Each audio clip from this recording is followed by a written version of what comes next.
Hello दोस्तों, आप सभी का पिलानिया क्लासेज में हार्दिक स्वागत है। आज अपने पढ़ेंगे क्लास 10th की साइंस का टॉपिक। ठीक है, तो उसमें साइंस में अपने फर्स्ट चैप्टर स्टार्ट करे हैं रासायनिक अभिक्रिया एवं समीकरण। इन रासायनिक अभिक्रिया एवं समीकरण क्या होती है आज अपने उसके बारे में पढ़ेंगे। तो अपने सबसे पहला टॉपिक है कि भौतिक परिवर्तन, यानी भौतिक परिवर्तन क्या होता है। यानी भौतिक परिवर्तन क्या होता है, तो ऐसा परिवर्तन जिसमें पदार्थ के भौतिक गुणों जैसे रंग, आकार, आकृति इत्यादि एवं अवस्था में परिवर्तन हो, भौतिक परिवर्तन कहलाता है।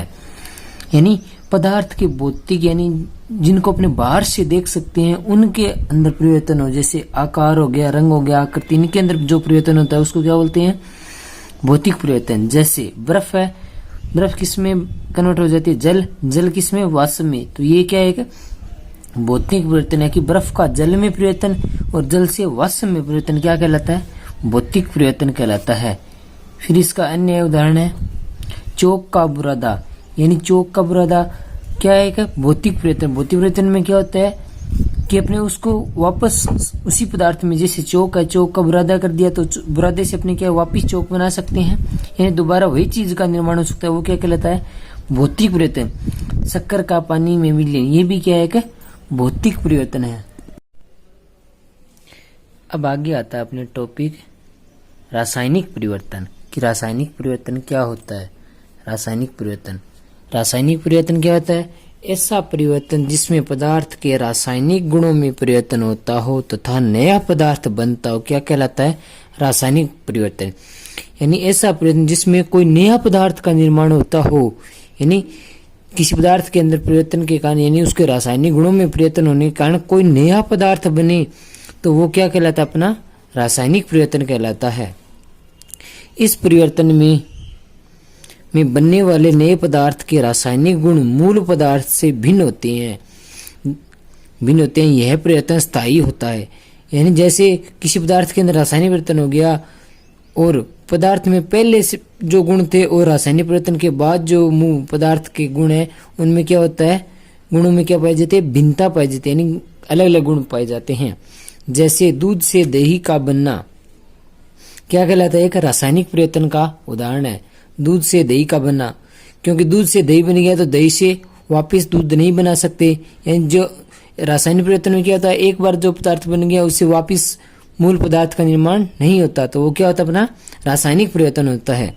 फिर सेकंड है लोहे पर जंग लगना, ये भी क्या है, एक रासायनिक परिवर्तन है। फिर है कोयले का दहन, क्या है, एक रासायनिक परिवर्तन। जैसे कार्बन प्लस O2 क्या निर्माण हो रहा है, CO2, ये भी क्या है, एक रासायनिक परिवर्तन है। फिर फलों का सड़ना, ये भी क्या है, एक रासायनिक परिवर्तन। सब्जी का सड़ना, ये भी एक रासायनिक परिवर्तन है। और किण्वन, ये भी क्या है, एक रासायनिक परिवर्तन है। अगर आपको पूछे कि फलों का सड़ना, सब्जी का सड़ना, किण्वन, ये कौन सा परिवर्तन है, तो आप लिख देना कि एक रासायनिक परिवर्तन है। अब अपने आगे टॉपिक आता है रासायनिक समीकरण। यानी अपने भौतिक परिवर्तन और रासायनिक परिवर्तन पढ़ लिया। अब आता है रासायनिक समीकरण की रासायनिक समीकरण क्या होती है। तो किसी रासायनिक अभिक्रिया में भाग लेने वाले अभिकारकों एवं उत्पादों के प्रतीकों व रासायनिक सूत्रों के रूप में प्रदर्शित करना क्या कहलाता है, रासायनिक समीकरण। यानी रासायनिक अभिक्रिया में भाग लेने वाले जो अभिकारक एवं उत्पाद है उनको उनके प्रतीकों एवं रासायनिक सूत्र के रूप में लिखना क्या कहलाता है, कि रासायनिक समीकरण कहलाती है। जैसे जडन, यानी जिंक को क्या लिख सकते हैं, जडन। फिर H2SO4, H2SO4 क्या निर्माण हो रहा है, ZnSO4 प्लस में H2, ये अपनी क्या है, एक रासायनिक समीकरण है। ठीक है, इसको क्या बोलते हैं, रासायनिक समीकरण। तो इसमें ये जडन और H2SO4 ये क्या है, दोनों अभिकारक है। और अभिक्रिया होने के बाद ये जो आगे बना पदार्थ ये क्या कहलाता है, उत्पाद कहलाता है। तो अभिकारक क्या होते हैं, ऐसे पदार्थ जो रासायनिक अभिक्रिया में भाग लेते हैं। यानी जो पदार्थ रासायनिक अभिक्रिया में भाग लेते हैं वो क्या कहलाते हैं, अपने अभिकारक कहलाते हैं। जैसे Zn प्लस में H2SO4, ये दोनों क्या है, अभिकारक है, क्योंकि ये अभिक्रिया में क्या ले रहे हैं, भाग ले रहे हैं। फिर आगे आता है अपना उत्पाद, कि उत्पाद क्या है, तो ऐसे पदार्थ जो रासायनिक अभिक्रिया के पूर्ण होने पर प्राप्त होते हैं, यानी जो अभिक्रिया में भाग लेते हैं वो तो क्या होगी, अभिकारक। और अभिक्रिया के पूर्ण होने के बाद जो पदार्थ प्राप्त होता है वो क्या कहलाते हैं, अपने उत्पाद कहलाते हैं। जैसे ZnH2SO4, इनकी अभिक्रिया कराने पे हमें क्या पदार्थ प्राप्त हुआ, ZnSO4 प्लस में H2, तो ये अपना क्या हो जाएगा, एक उत्पाद हो जाएगा। ठीक है, फिर आगे आता है रासायनिक समीकरण को लिखने के चरण या नियम, यानी अपने रासायनिक अभिक्रिया को किस तरीके से लिख सकते हैं, उसके कुछ नियम है। तो अपने आज उसके नियम के बारे में चर्चा करेंगे। तो फर्स्ट नियम है कि रासायनिक अभिक्रिया के लिए अभिक्रिया में भाग लेने वाले अभिकारकों के मध्य धन चिन्ह यानी प्लस लगाते हैं। उसके पश्चात तीर का चिन्ह लगाकर उसके आगे उत्पाद लिखा जाता है। ठीक है दोस्तों, यानी पहले क्या करते हैं, जो अभिकारक होते हैं उनके बीच में क्या लगता है, धन चिन्ह यानी प्लस का लगता है, फिर एक तीर का चिन्ह लगाया जाता है, फिर बाद में अपने क्या लिखते हैं, उत्पाद लिखते हैं। जैसे ये रहा C कार्बन प्लस O2 की अभिक्रिया करवानी, ये अपना अभिकारक है, अभिकारकों के बीच में किसका धन चिन्ह लगा यानी प्लस लगा दिया, फिर तीर का निशान, उसके बाद अपने जो उत्पाद प्राप्त हुआ वो क्या लिख दिया, उत्पाद लिख दिया। आगे आता है सेकंड नियम, रासायनिक संयोजन के नियम के अनुसार प्रत्येक रासायनिक अभिक्रिया में द्रव्यमान सुरक्षित रहना चाहिए, अर्थात अभिकारकों एवं उत्पादों का द्रव्यमान समान होता है। यानी अभिक्रिया में अभिकारकों तथा उत्पादों का द्रव्यमान क्या होना चाहिए, समान होना चाहिए, यानी द्रव्यमान क्या रहना चाहिए, संरक्षित रहना चाहिए। ठीक है, फिर अपने पास थर्ड नियम है, अभिक्रिया के दोनों ओर अणुओं की संख्या को घटा बढ़ाकर समीकरण को संतुलित किया जाता है। यानी अपने पास एक अभिक्रिया प्राप्त हो गई, उसमें अभिकारकों व उत्पादों में क्या है, संख्या के गुणा अणुओं की संख्या को घटा बढ़ाकर क्या किया जाता है, अभिक्रिया को संतुलित किया जाता है। इस विधि को अनुमान विधि या हिट एंड ट्रायल विधि कहते हैं। यानी अभिक्रिया को संतुलित करने की विधि को क्या कहते हैं, हिट एंड ट्रायल विधि कहते हैं।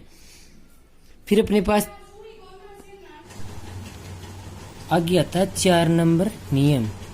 4 नंबर नियम में क्या है, देखिए कि किसी रासायनिक अभिक्रिया के लिए ऑक्सीजन व हाइड्रोजन परमाणु को छोड़कर अन्य परमाणुओं को पहले संतुलित किया जाता है। यानी ऑक्सीजन और हाइड्रोजन परमाणुओं को बाद में, और जो अन्य परमाणु होता है उसको क्या किया जाता है, पहले संतुलित किया जाता है। जैसे C3H8 प्लस O2 क्या बन रहा है, CO2 प्लस में H2 बन रहा है। तो पहले कार्बन की संख्या को संतुलित, यानी ऑक्सीजन और हाइड्रोजन को बाद में पहले किसकी, कार्बन की संयुक्ता पूरी करते हैं। तो क्या बनेगा, C3H8 plus O2 3CO2 plus में H2, क्योंकि यहाँ पे कार्बन कितने, 3 है, तो यहाँ पे एक ही था, तो पहले कार्बन को संतुलित करना है, तो किससे गुणा कर दिया, 3 से, तो यहाँ पे कार्बन भी 3 हो गए, यहाँ पे भी कार्बन 3 हो गए। अब क्या करते हैं, फिर हाइड्रोजन की संख्या को संतुलित करते हैं। तो C3H8 O2 3CO2 plus 4H2O, तो यहाँ पे हाइड्रोजन कितने थे, 8 थे, तो यहाँ पे कितने थे, 2 थे, तो किससे गुणा कर दिया, 4 से गुणा कर दिया, तो हाइड्रोजन कितने हो गए, 8 हो गए, संतुलित हो गए। अभिकारक उत्पादों में कार्बन और हाइड्रोजन की दोनों की संख्या अपनों ने क्या कर दी, संतुलित कर दी। फिर आता है ऑक्सीजन परमाणु की संख्या, ऑक्सीजन परमाणु की संख्या को संतुलित करते हैं। तो ऑक्सीजन परमाणु की यहाँ पे देखो कितनी है, 2 है, और इधर कितनी होगी, यहाँ पे कितनी है, 6 और 4 10 है, तो इधर किससे गुणा कर दिया, 5 से गुणा कर दिया, तो दोनों तरफ क्या हो गई, बराबर हो गई। फिर आगे आता है 5 नंबर नियम। 5 नंबर नियम देखो क्या है, कि समीकरण को संतुलित करने के पश्चात अभिकारकों व उत्पादों की भौतिक अवस्था को दर्शाते हैं। यानी अब उन्होंने क्या कर लिया, अभिकारकों उत्पादों की संख्या को संतुलित कर दिया, उसके बाद भौतिक अवस्था को दर्शाते हैं। भौतिक अवस्था दर्शाने के लिए उनके साथ कोष्टक में ठोस के लिए तो S, द्रव के लिए L, क्योंकि ठोस क्या था सॉलिड, तो एस आ जाएगा। द्रव क्या था लिक्विड, तो एल आ जाएगा। गैस के लिए जी का प्रयोग करते हैं, जैसे कार्बन प्लस O2 की अभिक्रिया कराते हैं तो क्या बनते हैं CO2 गैस बनती है। तो कार्बन क्या एक सॉलिड है, O2 क्या है गैस है, तो क्या हो रहा है CO2 भी क्या है कि गैस है, तो इसको जी से यानी कोष्टक के अंदर दर्शाते हैं। फिर आगे आता है अपने पास 6 नंबर नियम। अभिक्रिया संपन्न होने के लिए आवश्यक ताप एवं दाब को तीर के ऊपर दर्शाते हैं, यानी अभिक्रिया को संपन्न होने के लिए जो दाब और दाब चाहिए उसको कहाँ पे दर्शाते हैं, तीर के चिन्ह के ऊपर दर्शाते हैं। जैसे N2 प्लस में 3H2O, इसको दाब कितना है 200 ATM दाब है, ताप कितना 773 केल्विन। फिर क्या उत्पाद बन रहा है 2NH3 बन रहा है। ठीक है दोस्तों, अगर वीडियो पसंद आए तो लाइक कमेंट शेयर कर देना और चैनल को सब्सक्राइब कर देना। इसी प्रकार आपको पूरे नोट्स प्रोवाइड किए जाएंगे, तो आप वीडियो को पॉज करके आराम से नोट्स बना सकते हो। आगे आता है 7 नंबर नियम। ऊष्माशोषी एवं ऊष्माक्षेपी धनात्मक या ऋणात्मक चिन्ह लगाकर ऊष्मा की मात्रा को लिखा जाता है, यानी अभिक्रिया में ऊष्माशोषी है ऊष्माक्षेपी है उसको धनात्मक या ऋणात्मक चिन्ह लगाकर ऊष्मा की मात्रा को दर्शाया जाता है। तो ये देखो जैसे N2 प्लस में 3H2O क्या बन रहा है 2NH3 प्लस में दर्शाया गया, तो प्लस में कौन सी होगी ऊष्माक्षेपी अभिक्रिया। ठीक है, इसमें ऊष्मा क्या हो निकल रही है उसमें ऊष्माक्षेपी अभिक्रिया। फिर आ गया था N2 प्लस में 2O2 2NO, इसमें माइनस में दर्शाया गया है तो ये क्या हो जाएगी ऊष्माशोषी अभिक्रिया हो जाएगी। फिर 8 नंबर नियम। 8 नंबर नियम क्या है कि अभिक्रिया में उत्प्रेरक को तीर के ऊपर लिखा जाता है, यानी अभिक्रिया में जो उत्प्रेरक होता है अभिक्रिया को संपन्न करने के लिए तो उसको कहाँ पे दर्शाया जाता है, तीर के ऊपर दर्शाया जाता है। जैसे CH double bond CH2 plus H2 उत्प्रेरक के रूप में क्या है निकल है, Ni है क्या बन रहा है C2 सिंगल बॉन्ड CH3 यानी एथेन बन रही है। ठीक है, यहाँ पे अपने अभिक्रिया को लिखने के चरण या नियम थे वो हो गए कंप्लीट। आगे आता है रासायनिक समीकरण की विशेषताएं, यानी रासायनिक समीकरण की क्या क्या विशेषताएं हैं। तो नंबर 1 विशेषता क्या होगी, क्रियाकारक व उत्पादों के अणुओं की संख्या द्रव्यमान संख्या की जानकारी प्राप्त होती है, यानी अभिक्रिया समीकरण में क्या क्या प्राप्त होती है, एक तो क्रियाकारक उत्पाद के अणुओं की संख्या द्रव्यमान संख्या की जानकारी प्राप्त होती है। फिर आगे आता है पदार्थों की भौतिक अवस्था की जानकारी प्राप्त होती है। अपने रासायनिक समीकरण में क्या प्राप्त होती है, पदार्थों की भौतिक अवस्था की जानकारी प्राप्त होती है। फिर 3rd नंबर विशेषता क्या है इसकी कि अभिक्रिया के लिए आवश्यक परिस्थितियां जैसे ताप दाब उत्प्रेरक की भी क्या होती है जानकारी प्राप्त होती है। और इसकी 4 नंबर विशेषता क्या है, ऊष्माक्षेपी व ऊष्माशोषी की जानकारी, यानी अभिक्रिया ऊष्माशोषी है या ऊष्माक्षेपी इसकी भी क्या होती है जानकारी प्राप्त होती है। फिर आगे आती है कमियां या सीमाएं, यानी अभिक्रिया की कौन कौन सी कमियां या सीमाएं हैं। तो नंबर 1 कमी या सीमाएं क्या हो जाएगी, इससे क्रियाकारक व सांद्रता स्पष्ट नहीं होती। ये क्या रासायनिक अभिक्रिया की समीकरण की क्या है कमी है कि उसे क्रियाकारक व सांद्रता की स्पष्ट जानकारी प्राप्त नहीं होती। सेकंड क्या है, यहाँ अभिक्रिया की पूर्णतः जानकारी प्राप्त नहीं होती। आगे आता है रासायनिक अभिक्रिया, यानी रासायनिक अभिक्रिया किसे कहते हैं। तो किसी पदार्थ में रासायनिक परिवर्तन होता हो तो उसे क्या बोलते हैं रासायनिक अभिक्रिया, यानी कोई पदार्थ है उसमें क्या परिवर्तन हो रहा हो रासायनिक परिवर्तन हो रहा हो, यानी जिसमें रासायनिक परिवर्तन हो उसे क्या बोलते हैं रासायनिक अभिक्रिया बोलते हैं। जैसे मैग्नीशियम के फीते को जलाने पर मैग्नीशियम ऑक्साइड का चूर्ण प्राप्त होता है, यानी अपने मैग्नीशियम के फीते को या रिबन को जलाते हैं तो क्या क्या प्राप्त होता है हमें मैग्नीशियम ऑक्साइड का चूर्ण प्राप्त होता है।